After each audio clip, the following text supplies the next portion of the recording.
کله چې مونږه دعای قنوت وایو په دعای قنوت کې کله مونږ دې ځای ته راورسو نشکرک ولا نکفرک. نو په دې ځای کې زمونږ ډېر مسلمانان رونه د لا علمۍ د وجې نه ډېره غټه او ډېره صریح غلطي کوي او دومره صریح غلطي کوي چې معنی پکې ډېره زیاته چې دی نو هغه بدلیږي او مطلب دا دی چې ډېره نامناسبه معنی چې دی هغه بیا دلته جوړیږي.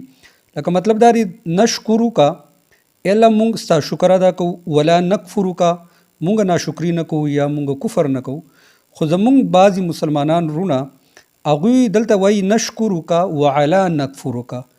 نو نعوذ بالله د دې سره معنی هغه ډېره زیاته چې دی غلطیږي. نشکرک وعلا نکفرک ډېر زمونږ مشران مونږ په خپله باندې چې دی اورېدلي دي بار بار چې دی نو د هغوی تصحیح هم کوو خو د هغې باوجود چې دی نو هغوی دا ډېره غټه غلطي کوي وعلا نکفرک. نعوذ بالله د دې معنی چې دی هغه ډېره بدلیږي. دلته خو مونږ وایو چې یې ربه مونږ ناشکري نه کوو مونږ کفر نه کوو خو که وعلا نکفرک شوه نو بیا معنی چې دی هغه بالکل بدلیږي.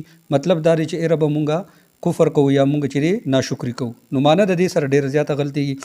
دغه شانتي چې کله مونږ دې ځای ته راورسو ونخشى عذابک ایله مونږ ستا د عذاب نه یریږو خو په دې ځای کې هم مونږ اکثر دا غلطي کوو چې یاره نخشى عذابک نخشى عذابک دلته بالکل مکمل چې دی هغه عین چې کوم دی هغه مونږ حذف کو نو دا اصل کې ونخشى عذابک بالکل دا عین پکې دا واضح کول پکار دی. نخشى عذابک چې دی نو دا بالکل غلط دی.